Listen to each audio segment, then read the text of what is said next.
Hello बच्चों, नमस्कार। मैं हर्ष गुप्ता स्वागत करता हूं आपके प्यारे आपके YouTube चैनल PCMB पर।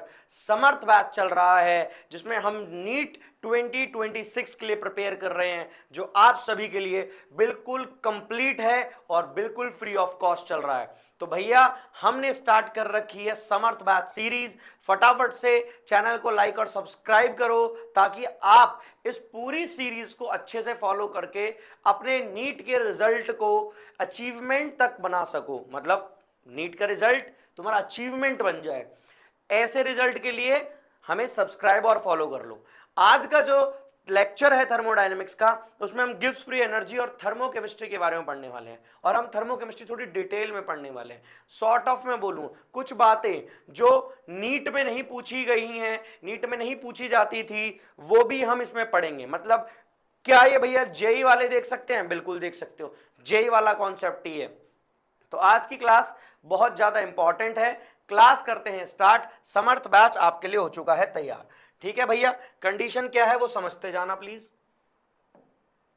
सबसे पहले हम पढ़ने वाले हैं सेकंड लॉ ऑफ थर्मोडायनेमिक्स। अब सेकंड लॉ ऑफ थर्मोडायनेमिक्स क्या कहता है वो समझना है जी। ठीक है, सेकंड लॉ ऑफ थर्मोडायनेमिक्स कहता है कि ये पहली बात करता है फ्लो ऑफ हीट की।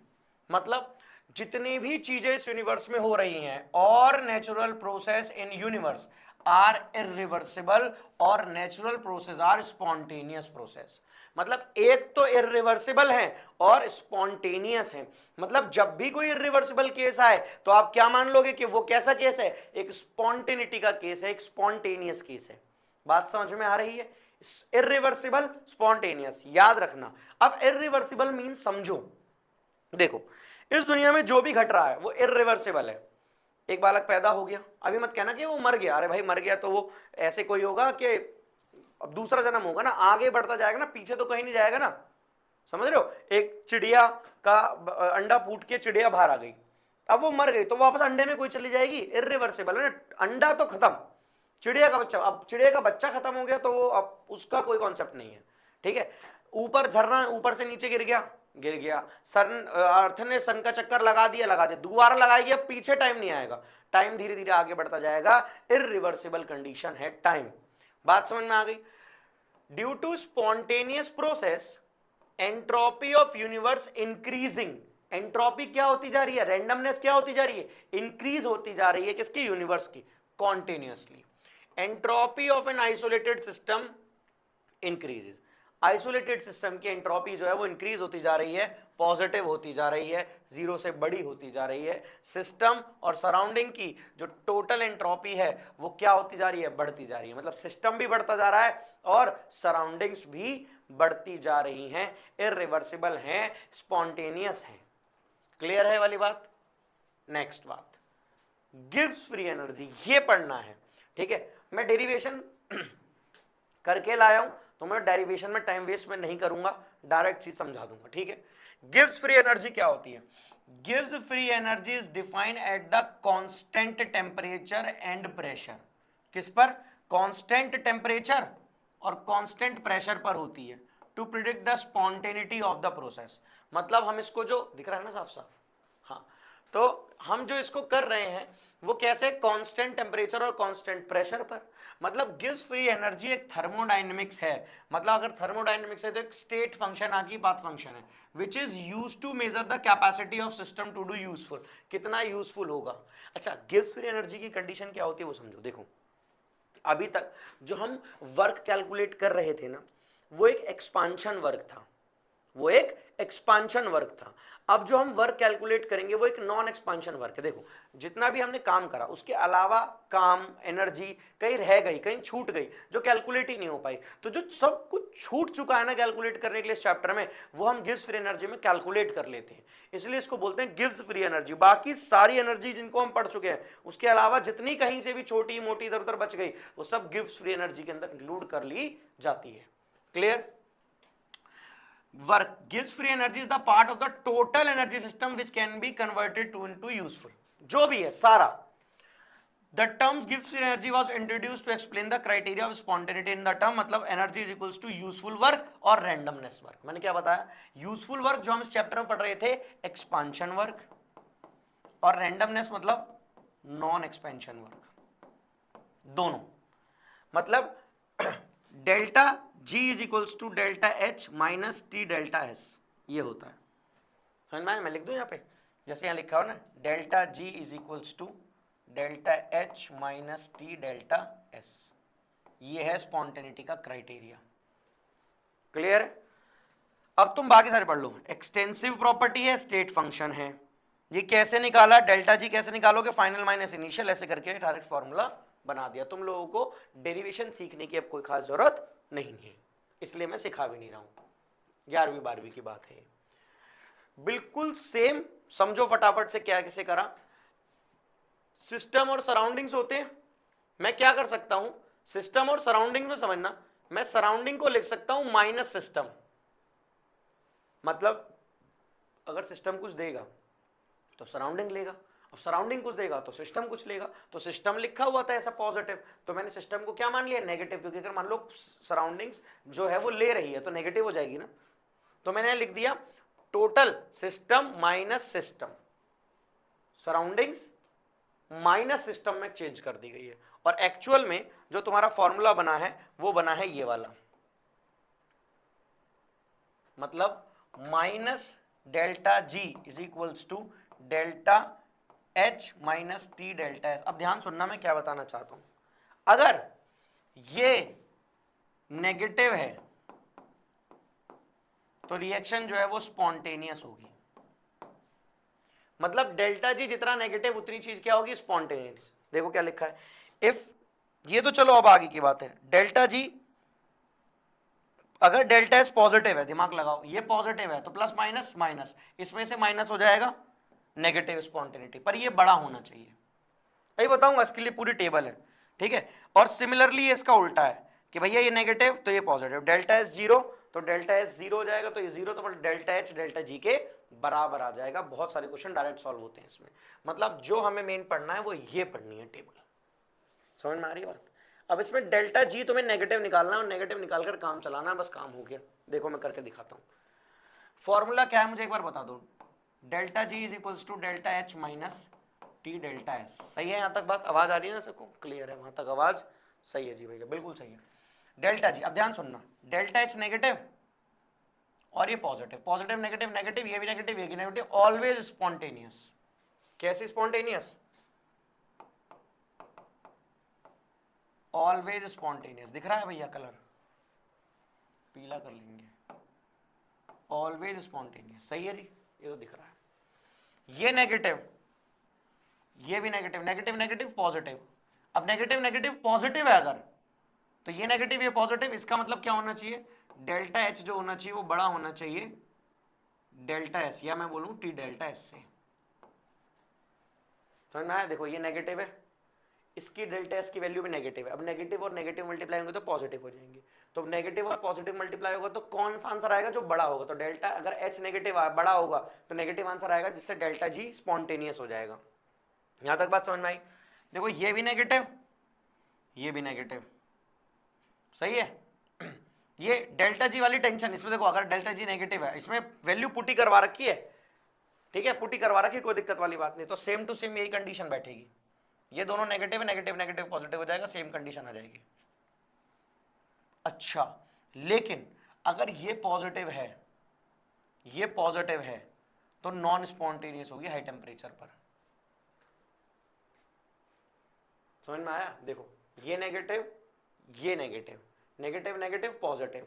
अब पॉजिटिव आंसर आ रहा है, कह रहा है पॉजिटिव आंसर आया। पॉजिटिव आंसर कब आएगा, जब ये वाली वैल्यू बड़ी होगी, मतलब टेम्परेचर जो होगा ना हाई होगा, ये वैल्यू बढ़ जाएगी तो ये वाली वैल्यू पॉजिटिव आ जाएगी, और ये वाली वैल्यू पॉजिटिव आ गई तो नॉन स्पॉन्टेनियस रिएक्शन हो जाएगी। ये पॉजिटिव ये भी पॉजिटिव, ये पॉजिटिव है ये भी पॉजिटिव है, पॉजिटिव नेगेटिव नेगेटिव। अब ये बड़ा होना चाहिए, सही है? क्या बड़ा होना चाहिए, ये मतलब टी डेल्टा एस जो होगा वो बड़ा होगा किससे, डेल्टा एच से।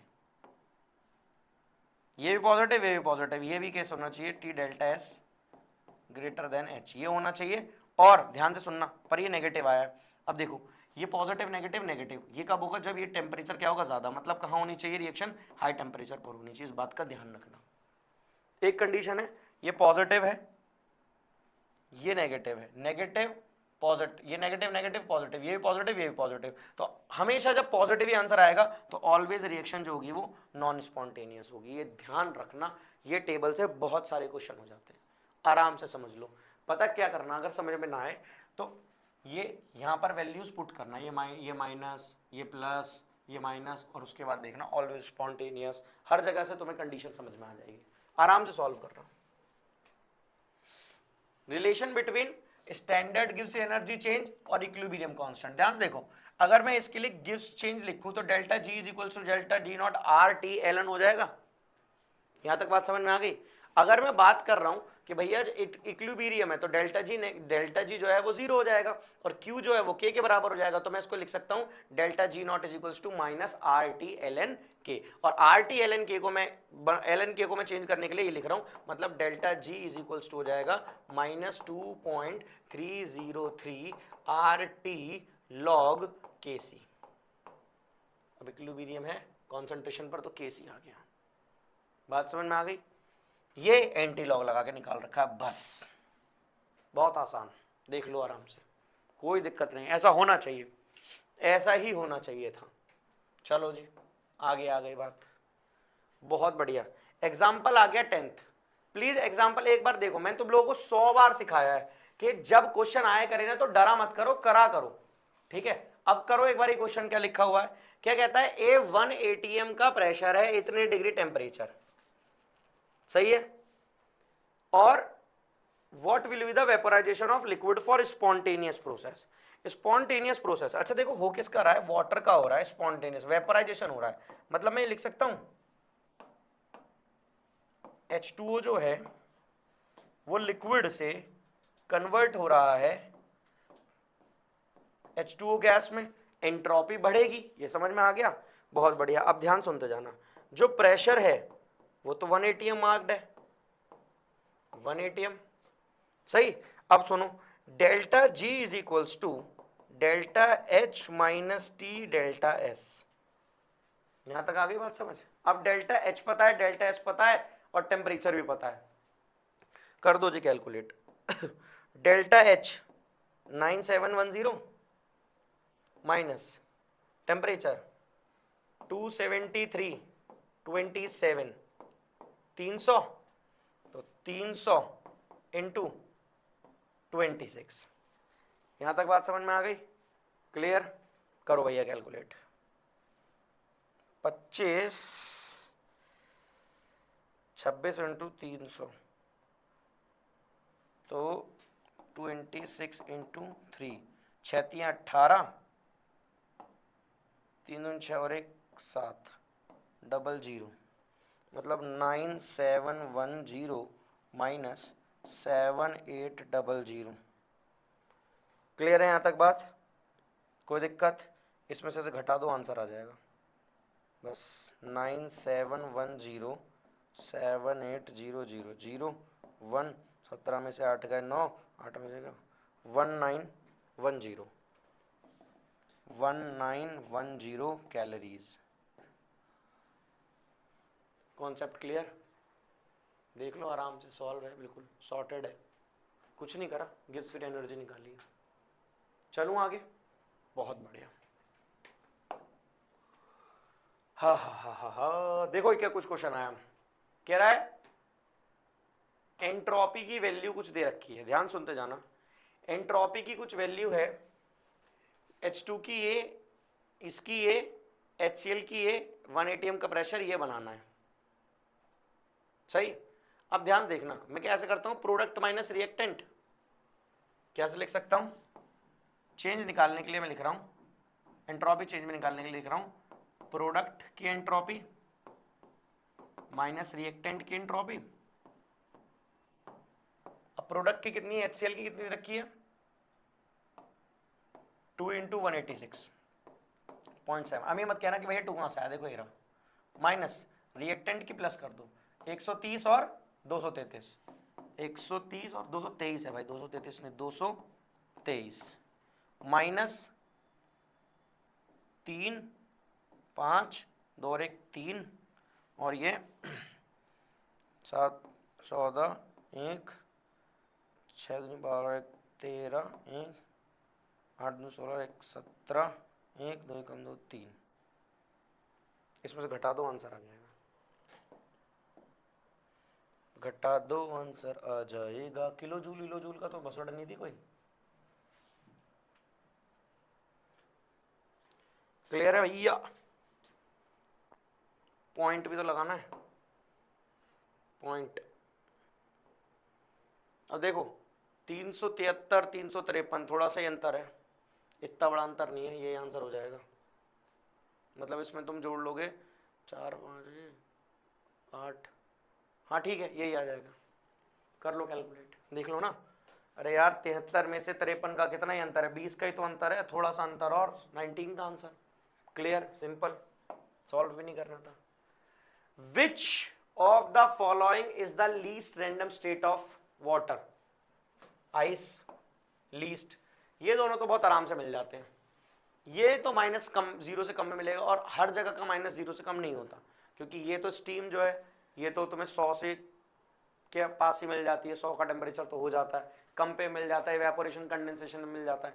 ये आइस वाली कंडीशन थोड़ी सी अलग होती है, नहीं मिलता। चलो भैया जी इसका बताओ। Which one of the following process is non spontaneous? Non spontaneous नहीं है। डाइल्यूशन स्पॉन्टेनियस है, रिएक्शन ऑफ ये स्पॉन्टेनियस है, इर्रिवर्सिबल, इर्रिवर्सिबल, समझ में आ रही है? इर्रिवर्सिबल ना हो, फ्लो ऑफ ये करंट ठीक है, flow of current reversible, spontaneous है। Flow of electric charge low potential to high और हाई से लो, डी आंसर है। नॉन स्पॉन्टेनियस रिएक्शन है। नॉन स्पॉन्टेनियस तो पता है ना, इर्रिवर्सिबल, तो इर्रिवर्सिबल ना हो, रिवर्सिबल हो, ठीक है, ये वाली हो जाएगी। चलो जी, in which state the matter has highest entropy? Gas, simple जवाब गैस, सही है, गैस। चलें आगे, नेक्स्ट।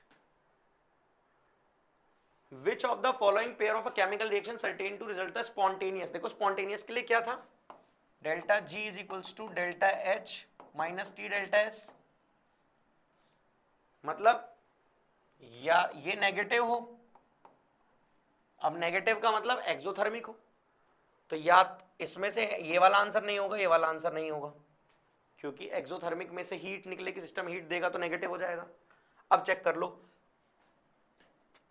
ये जो है ये बड़ा है, प्लस माइनस माइनस बढ़ गया, plus minus minus minus minus minus और माइनस, ये जी की वैल्यू नेगेटिव आ जाएगी, एक्सोथर्मिक की नेगेटिव। अगर डिक्रीज हो जाएगा, अगर डिक्रीज हो जाएगा मतलब प्लस, तो ये माइनस हो जाएगा चाहिए, मतलब ये बढ़ गया, ये प्लस की वैल्यू।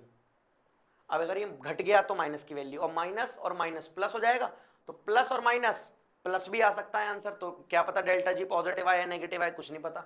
लेकिन अगर ये बढ़ गया तो ये पॉजिटिव हो गया, और पॉजिटिव इंटू नेगेटिव, नेगेटिव ये भी नेगेटिव, ये भी नेगेटिव, और नेगेटिव नेगेटिव ऑलवेज स्पॉन्टेनियस। अब ये भी पीछे पड़ा है, आई बात समझ? Very good. Next, the delta S of the vaporisation of 1 mole of water is इतने joules. The value of delta S for condensation. अच्छा इतने का ही है ना, एक ही मोल ही तो है बस कंडेंसेशन पूछा, इसका नेगेटिव हो जाएगा -8, ये माइनस लिखा हुआ है यहाँ पर, देखो कहीं तुम कर दो गड़बड़, माइनस लिखा हुआ है, सेम हो जाएगा नेगेटिव, नेगेटिव कुछ नहीं करना, सिर्फ नेगेटिव है, सही है बात? चलो भाई नेगेटिव क्वेश्चन करो, ये अच्छा लगेगा। तुम होमवर्क दे दूं होमवर्क दे दूं?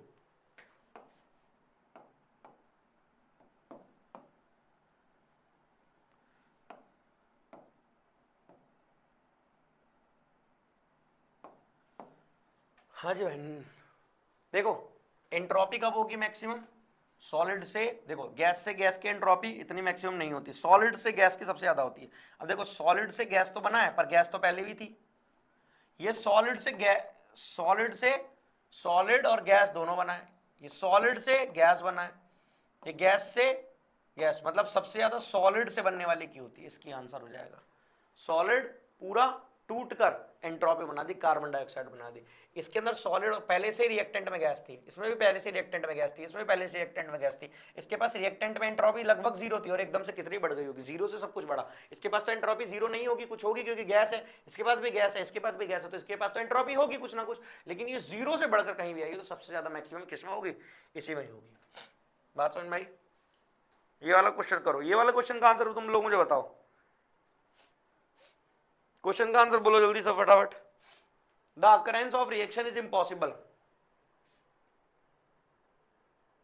पॉसिबल नहीं इम्पॉसिबल बताना है, तो इम्पॉसिबल एक बार सोचना क्या होता है, delta G is equals to delta H minus T delta S, ये हो जाए पॉजिटिव और ये हो जाए नेगेटिव, ये हो जाए पॉजिटिव, ये हो जाए नेगेटिव, इम्पॉसिबल हो जाएगा, डी आंसर है। समझे कैसे? अगर ये हो गया पॉजिटिव और ये हो गया negative, negative negative positive, positive positive, हमेशा इम्पॉसिबल हो जाएगा, स्पॉन्टेनिटी आएगी ही नहीं, स्पॉन्टेनिटी आएगी ही नहीं। क्लियर है यहां तक बात? चले नेक्स्ट क्वेश्चन पर। आ गया भैया क्वेश्चन, करो एक बार। The enthalpy of vaporisation of water, the enthalpy of vaporisation delta S, तो delta H upon T 186.5 divided by water का वेपराइजेशन 373, मुझे तो इसका डबल ही लग रहा है, इसका डबल, सही है। 19 से कम 19 शून्य 38, तो 190 के पास ये डबल ही होगा इसका, इससे इसको काट दोगे तो आंसर आएगा 1/2, 0.5, ए आंसर हो जाएगा। काटना तो यार आता है तुम लोगों को, अब इतना भी कैसे कैसे खटा, अभी तुम कर सकते हो ना। Good good good good good good good good good good good, चलो भाई चलो भाई चलो भाई, आन दो। नेक्स्ट क्वेश्चन आपके सामने आपके स्क्रीन पर ये रहा, enthalpy and entropy of a chemical reaction is this और this respectively, predict the value. अच्छा ये सिर्फ वैल्यू भी नहीं प्रेडिक्ट करनी, डेल्टा एच नेगेटिव, ये पॉजिटिव, स्पॉन्टेनियस होगा, ये नेगेटिव पॉजिटिव, पॉजिटिव और नेगेटिव देखो ऐसे, delta G is equals to delta H minus T delta S, ये तो नेगेटिव है ही, ये पॉजिटिव है, पॉजिटिव नेगेटिव नेगेटिव, तो इसकी वैल्यू भी नेगेटिव, इसकी वैल्यू भी नेगेटिव, ऑलवेज स्पॉन्टेनियस आ जाएगी रिएक्शन। क्लियर है? क्लियर है, very good very good. Thermochemistry, ये अच्छा है भाई, पक्का। मैं चलाऊं अब आगे बात, देखो अब चेंज हो रही है चीजें, अब थर्मोकेमिस्ट्री आ गई है। थर्मोकेमिस्ट्री कैसे काम करती है, थर्मोकेमिस्ट्री में क्या सारी चीजें हैं, वो सारी चीजें हमें बात पढ़नी है अब डिटेल में, ठीक है। तो आप ध्यान से सुनना कि कंडीशन क्या है। थर्मोकेमिस्ट्री में हम कुछ अलग अलग बात पढ़ते हैं, ये थर्मोडायनेमिक्स का एक पार्ट तो है, ये थर्मोडायनेमिक्स का एक पार्ट तो है, पर ये थर्मोडायनेमिक्स का एक अलग ब्रांच ही है। मतलब जो हम थर्मोडायनेमिक्स में पढ़ रहे थे उसकी अलग अलग ही ब्रांच है, इसकी वीडियो अलग बनती है ना। पर अब गिब्स फ्री थोड़ी बड़ी थी तो एक वीडियो भाई इतनी तो बहुत छोटी बन जाती, तो मैंने इसमें थर्मोकेमिस्ट्री ऐड ही कर दिया। तो अब मैं पूरे थर्मोकेमिस्ट्री तुम लोगों को पढ़ा दूंगा, तो ध्यान से सुनते जाना कि क्या कंडीशन है।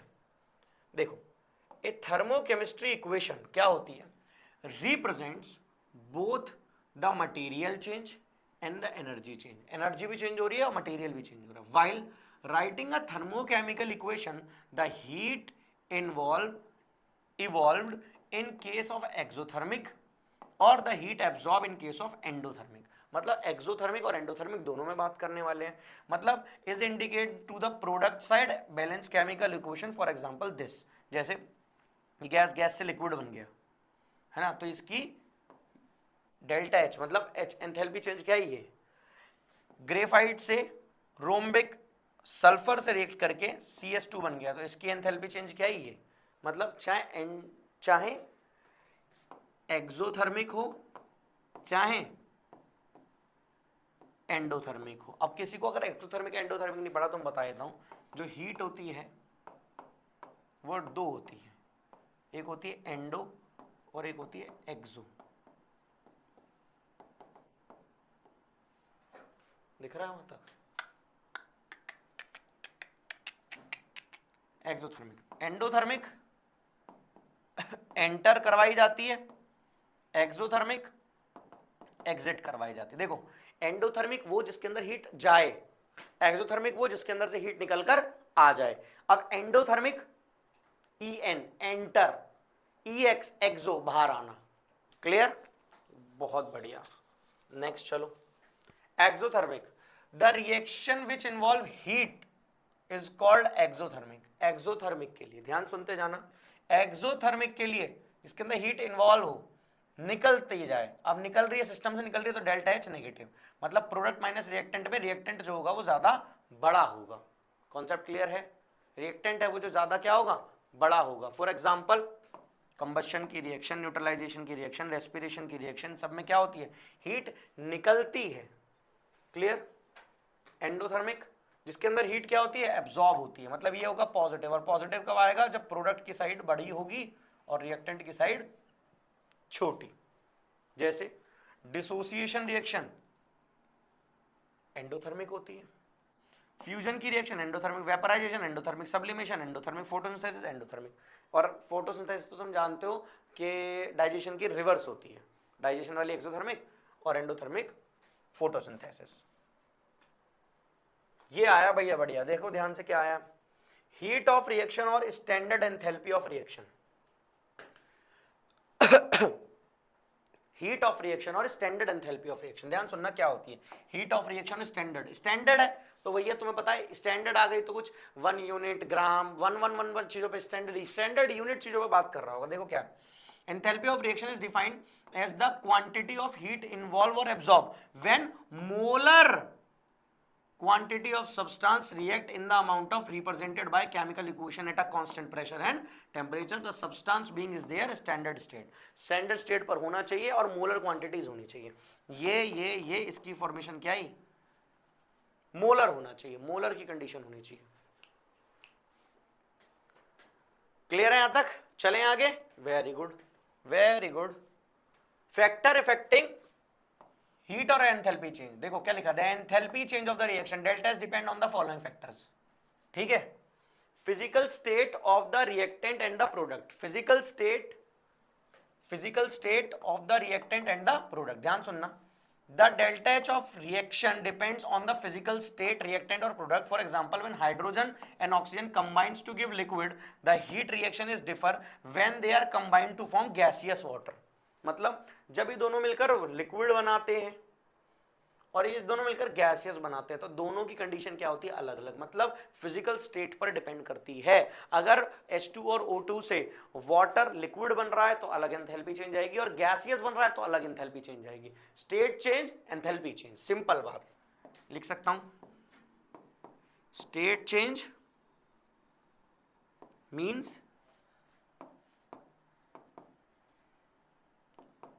Enthalpy change. क्लियर है यहां तक बात? Very good. नेक्स्ट पे आओ। क्वांटिटी, भाई दिमाग लगा लो ना यार, मोलर की बात चल रही थी।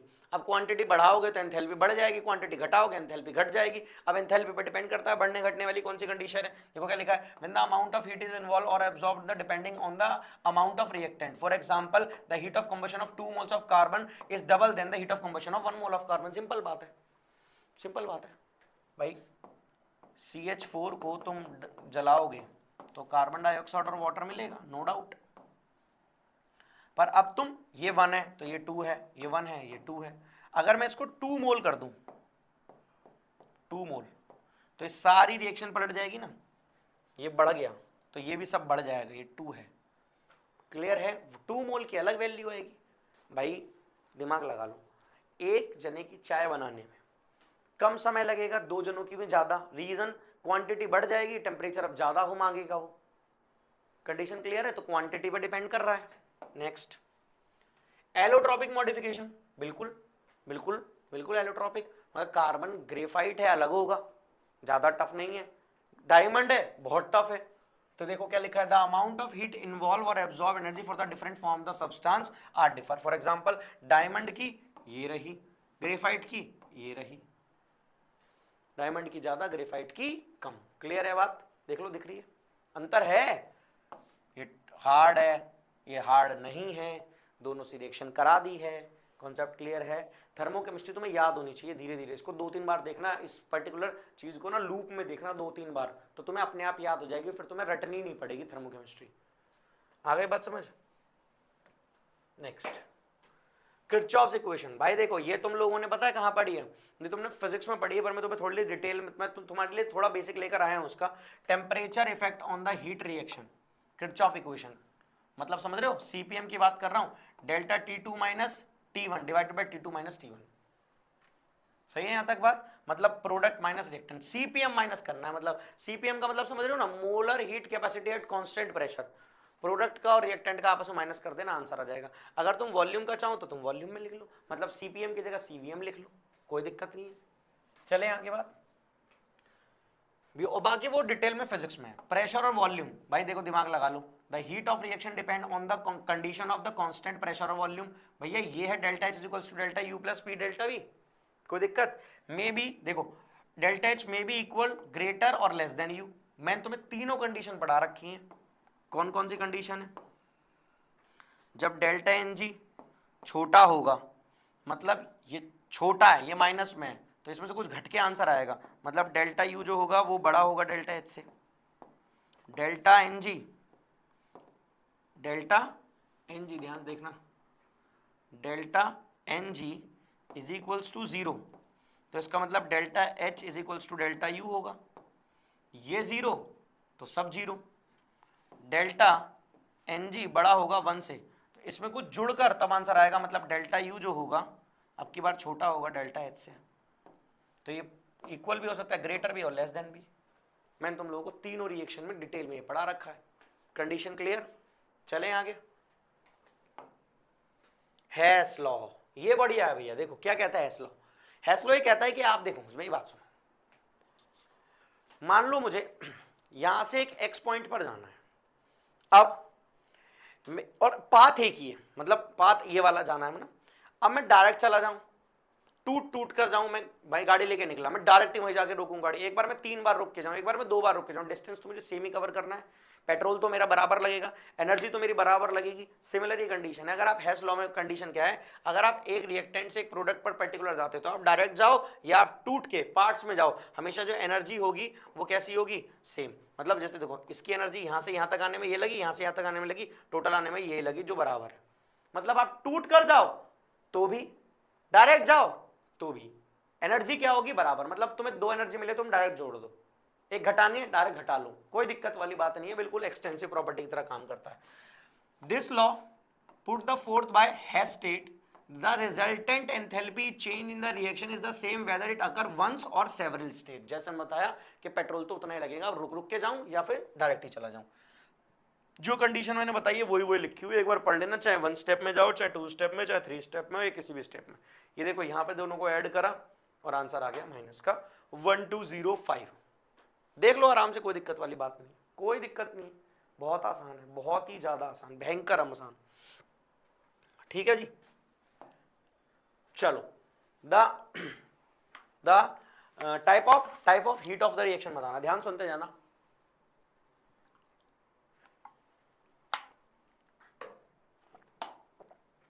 हीट ऑफ द रिएक्शन बतानी, ध्यान सुनना। Type of heat of reaction दिख रहा हूं ना मैं? हाँ देखो, एंथैल्पी ऑफ फॉर्मेशन बतानी है। फॉर्मेशन, अब एंथैल्पी है, स्टैंडर्ड है, चलो आओ। द हीट इन्वॉल्व, भाई दिख रहा है ना ये? हाँ दिख तो रहा है साहब। द हीट इन्वॉल्व और absorb when 1 mole of substance is formed in the constituent, जो कॉन्स्टिट्यूएंट एलिमेंट जिनसे भी बन रहा है उससे कितना बनना है? अंडर कांस्टेंट प्रेशर और कांस्टेंट वॉल्यूम में एक मोल बनना चाहिए, 1 मोल, बस वही होती है स्टैंडर्ड, मतलब एंथैल्पी ऑफ फॉर्मेशन। 1 मोल, कुछ भी बनाओ 1 मोल बनाओ, समझ में आ रहा है?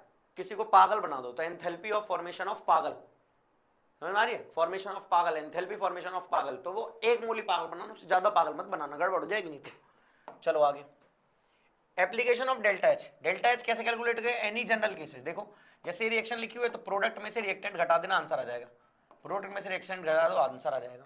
और ये बात तुम जाते हो कि भैया ये लिखा है जैसे बी, तो कितने होंगे, बी मोल होंगे, तो बी से मल्टीप्लाई करते हुए चलना।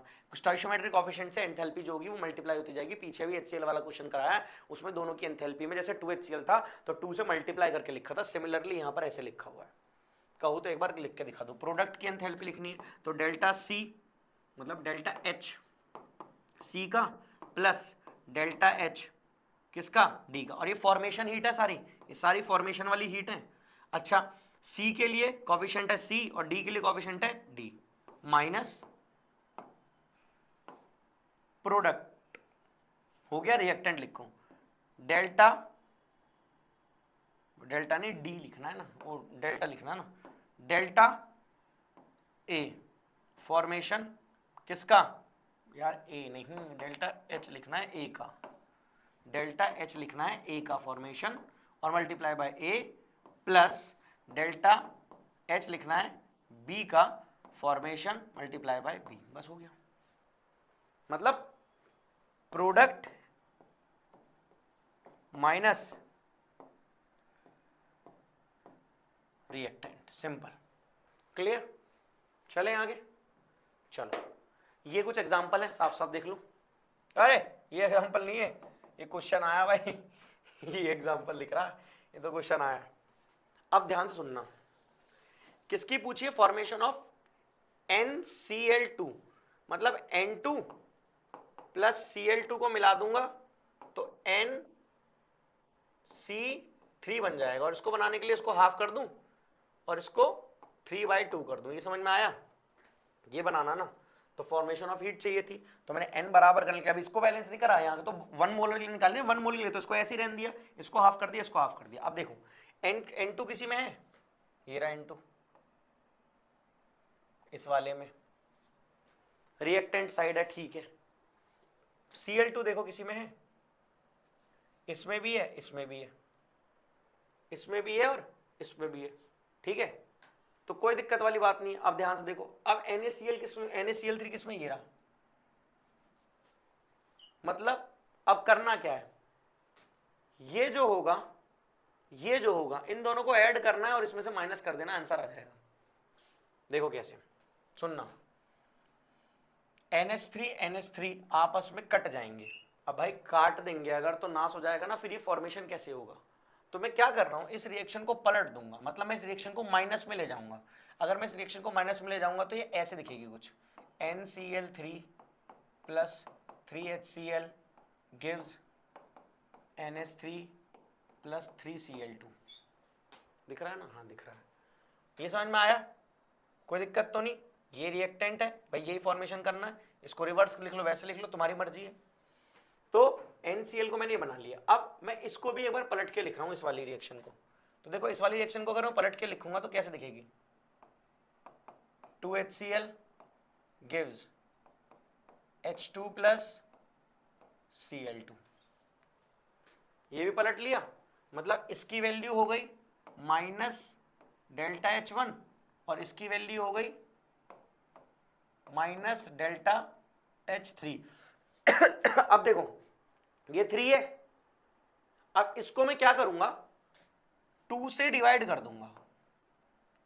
पता है क्यों 2 से डिवाइड कर दूंगा, क्योंकि सिंपल Cl आ जाएगा। अब ये एक Cl बचेगा, एक Cl, अब मैं इसको दोनों को डिवाइड कर दूंगा तो 3/2 Cl बच जाएगा। तो मतलब मैं क्या कर रहा हूं, मैं इसको एज इट इज छोड़ रहा हूं, मतलब इसको एज इट इज छोड़ रहा हूं, ये माइनस और ये 3/2 माइनस। मतलब देखो क्या हो जाएगा, कैसे रिएक्शन बनेगी, माइनस डेल्टा H1 दूसरी वाली as it is plus delta H2। अब भैया जी एक बात और देखो, 2 में इसमें से एक चाहिए हमें, आधा कर दो, मतलब N2 नहीं चाहिए था हमें, हाफ NH2, तो इसको 1/2 कर दूं तो ये भी क्या हो जाएगा 1/2, मतलब डेल्टा H/2 माइनस ये कितना हो जाएगा, मुझे Cl कितना चाहिए था 3/2, ठीक है, तो 3 रहा, 3/2 कर दूंगा। इसका मतलब 3/2 डेल्टा H3। देखो कोई मैच हो रही है, पहली वाली हो रही है ना, पहली वाली मैच हो रही है। ये हो गई heat of formation, direct plus कर दिया। Condition clear, very good. Next पे चलो, अगर समझ में ना आए तो एक बार और देख लेना, आराम से इस क्वेश्चन को लगा के देखना, इसमें रिएक्टेंट और प्रोडक्ट लिखना, जो तुम्हें रिएक्टेंट चाहिए वो रिएक्टेंट की साइड लिख देना, जो प्रोडक्ट चाहिए प्रोडक्ट की साइड लिख देना, उनमें से जो कैंसिल हो कर देना, कैंसिल ना हो तो पलट कर कैंसिल कर देना, रिएक्टेंट और प्रोडक्ट छोड़ना, बाकी सब उड़ा देना। तो तुम्हें जब पलटना पड़ेगा तो H माइनस का हो जाएगा, जब पलटना नहीं पड़ेगा तो H प्लस का हो जाएगा, डायरेक्ट सॉल्व हो जाएगा, आसान क्वेश्चन है ये भाई। देखो एक बार क्या आया है, N exothermic reaction in which exothermic reaction is one in which the reacting substance बताओ भैया,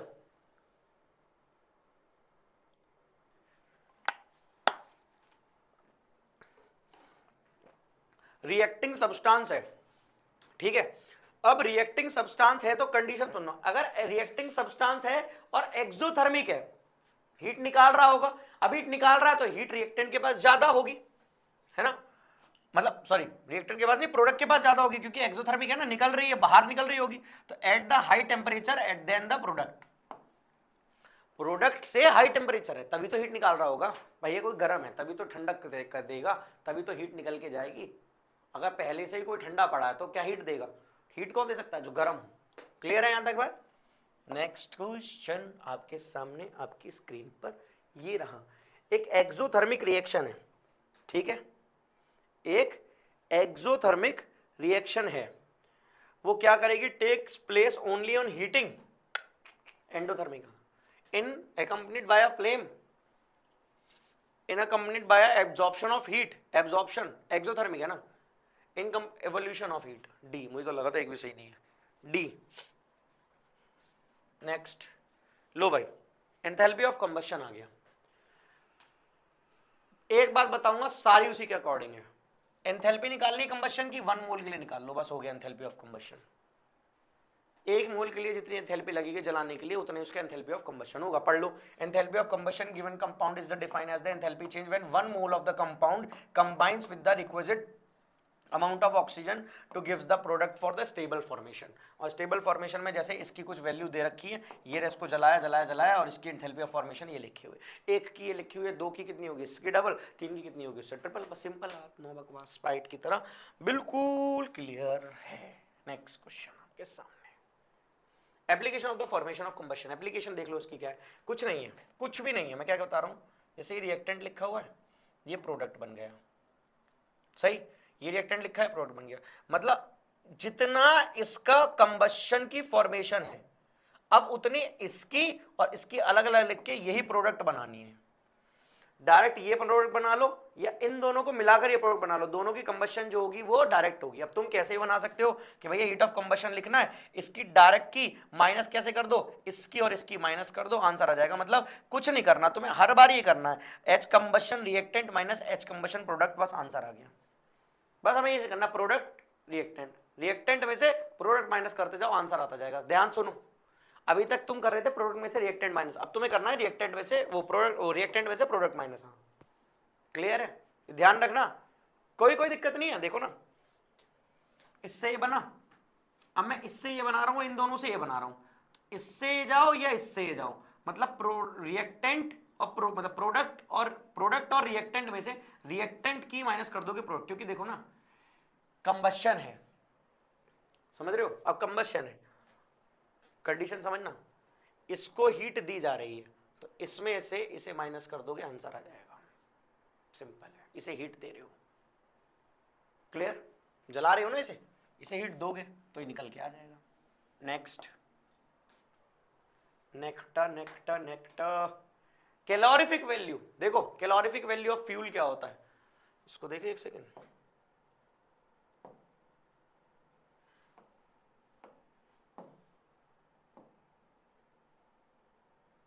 कॉपी क्रॉप,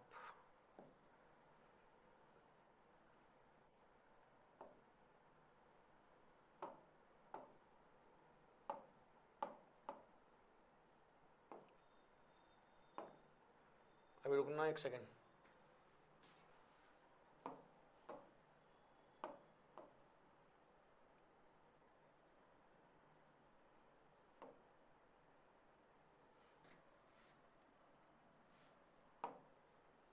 अब मैं यहाँ पर पेस्ट और करता हूँ और इसको क्रॉप करता हूँ।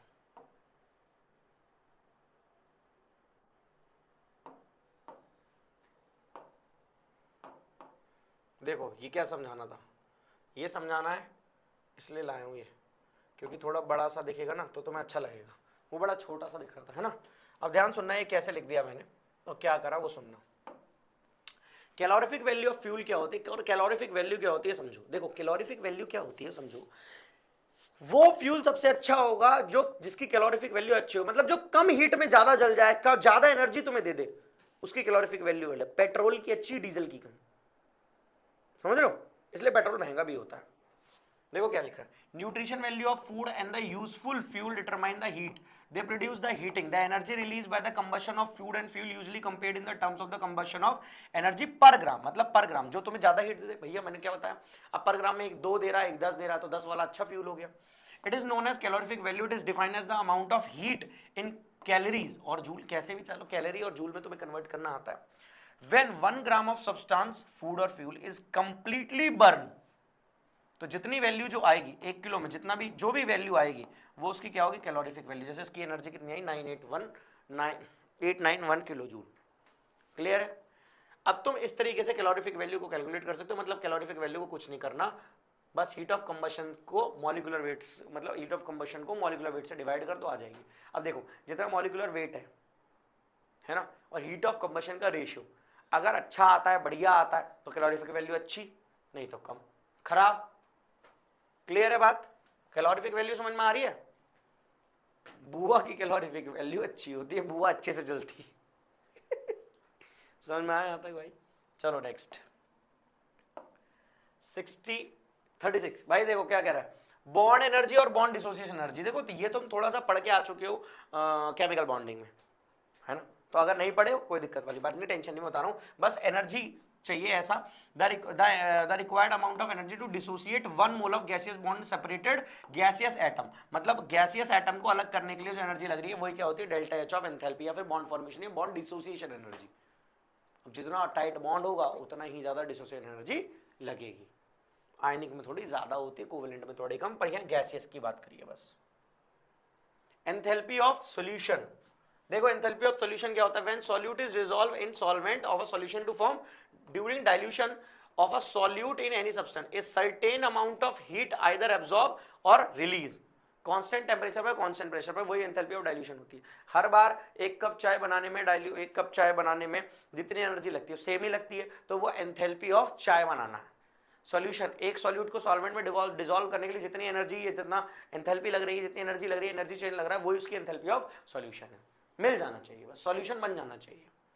नेक्स्ट एंथैल्पी, एंथैल्पी लिख रखा है, एंथैल्पी ऑफ हाइड्रेशन, ध्यान सुनते जाना। एंथैल्पी ऑफ हाइड्रेशन क्या होता है, जो बताया है ना बस वही है। अब हाइड्रेशन का मतलब किसी के अंदर पानी हाइड्रेट बना देना, जैसे कॉपर सल्फेट का, है ना, सोडियम बाइकार्बोनेट का, ऐसे होता है। तो क्या this is the defined as the heat change when 1 mole of anhydrous salt combined with the required amount of water, जितना अमाउंट ऑफ वाटर चाहिए, जैसे कॉपर सल्फेट 5 के संग मिलकर कॉपर सल्फेट डॉट 5H2O बनाता है, जैसे CaSO4 dot half H2O, POP 1.5 H2O मिलकर CaSO4 डॉट 2H2O बनाता है।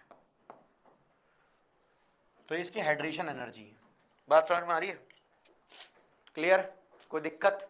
चलो, हाइड्रेशन इज जनरली एक्सोथर्मिक, ये तुम समझ ही रहे हो, एक्सोथर्मिक होगी, हीट निकलेगी, रिवॉल्व भग जाएगी हीट निकल के, ठीक है।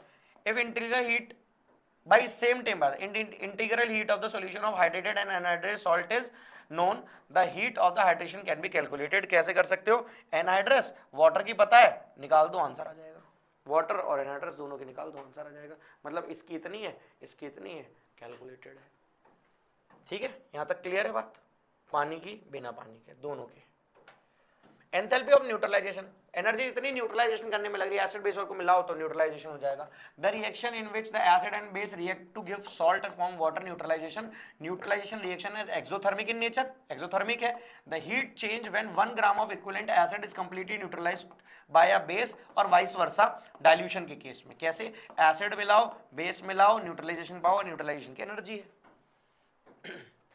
और न्यूट्रलाइजेशन एक्सोथर्मिक होता है ज्यादातर, इसके साथ क्या मिलती है तुम्हें? हीट मिलती है। वरना एसिड और बेस को मिलाओगे तो गरम गरम फील होगा, गरम गरम गरम गरम गरम चाय की प्याली थी, वो एक आदमी के मुंह पे गिर गया, इसका मुंह जल गया। कैसा लगा? अच्छा लगा ना। लेटिस एनर्जी ध्यान सुनना, लेटिस एनर्जी क्या होती है? देखो ये भी बिल्कुल सही है, cycle based energy. This cycle is based on the thermochemistry change taking place the formation of lettuce.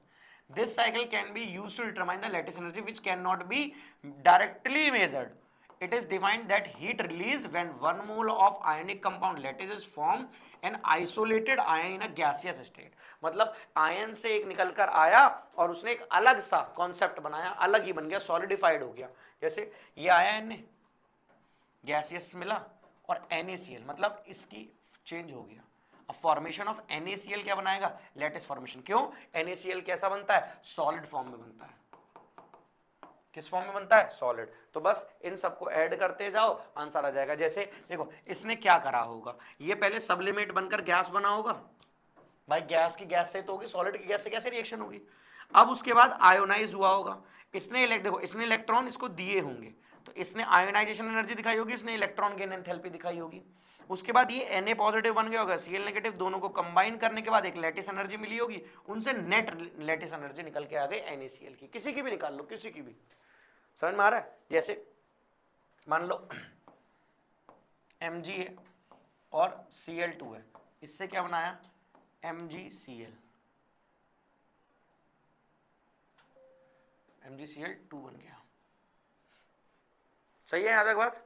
कोई दिक्कत वाली बात नहीं। अब देखो ये सॉलिड होगा, ये गैस होगा, ये मान लो सॉलिड बन गया, सॉल्ट फॉर्मेशन है। तो ये सबसे पहले क्या होगा?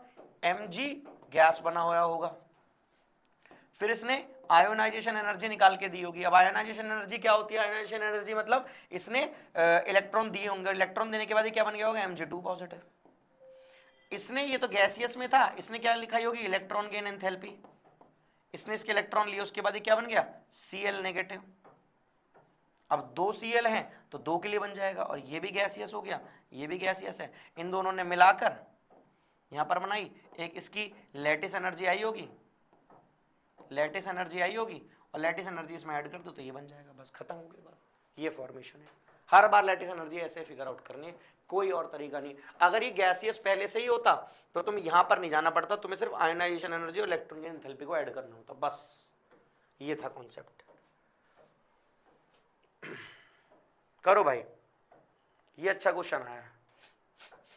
The heat involve in the combustion, the heat involve in the combustion, ध्यान सुनना। The heat involve in the combustion of benzene is given इतना इतना इतना इतना इतना इतना, इस रिएक्शन के अकॉर्डिंग इतना दे रखा है। विच of the following quantity of the heat will be evolve when इतने ग्राम आर बर्न फॉर, अच्छा 39 ग्राम। देखो इसका कितना होता है? 78, और 78 में से निकालना कितना? 38, हाफ ग्राम का। अभी मैंने बताया कि अगर भाई ये मोल बढ़ाओगे तो डबल हो जाएगा, तो डबल, अब हाफ हो जाएगा तो हाफ भी हो जाएगा, तो मतलब इसको क्या कर दोगे? 2 से डिवाइड।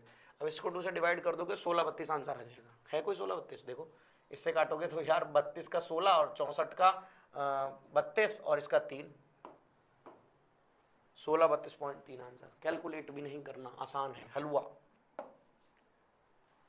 थर्मोकेमिकल रिएक्शन, बहुत बढ़िया। अब देखो थर्मोकेमिकल रिएक्शन ये है और ये है, निकालना क्या है? ये और ये। देखो अब कुछ मत करो, ग्रेफाइट है, बनाना है ये। अगर मैं इसको ऐड कर दूं, इससे कट जाएगा, इस दोनों को ऐड कर दूं, इससे कट जाएगा, ग्रेफाइट से ग्रेफाइट हो जाएगा, या आधा आधा मिलकर एक हो जाएगा और कार्बन डाइऑक्साइड बन जाएगा। मतलब डायरेक्ट ऐड करना है, तो इन दोनों को डायरेक्ट ऐड करना है एक बार। 7.3, 8 और 1 9, 2 1 3, माइनस का 393.7, प्लस का है माइनस का 393.7, डायरेक्ट बस आंसर माइनस का आएगा, दोनों को प्लस कर दो। Next question, the absolute enthalpy of neutralization of the reaction, ये रिएक्शन है विल बी, देखो सबकी इतनी है और न्यूट्रलाइजेशन है, कम हो जाएगी वैल्यू, तो देखो सबकी इतनी है तो इससे कम हो जाएगी, तो आंसर क्या आ जाएगा, लेस देन वाला आंसर आ जाएगा। क्लियर है, पक्का, वेरी गुड। नेक्स्ट पे चलूं, अच्छा नेक्स्ट है ही नहीं, सिर्फ ज्ञान की बात रह गई। ज्ञान ये है कि किसी का ज्ञान मत लो ज्यादा, कुछ गिने चुने लोग बनाओ जिनका ज्ञान लो, और उनके ज्ञान से, वो भी ज्ञानी होने चाहिए, ये अति ज्ञानी नहीं हो, नॉर्मल ज्ञानी, टीचर से कुछ तुम्हारे जो तुम्हारा हितकारी हो, सिर्फ उनसे ज्ञान लो और अपने सिलेक्शन को पढ़ लिख कर मजबूत बनाओ। आज की क्लास में ये ओवर करता हूं। This is all for today, thank you so much, goodbye, good night, okay bye बच्चों।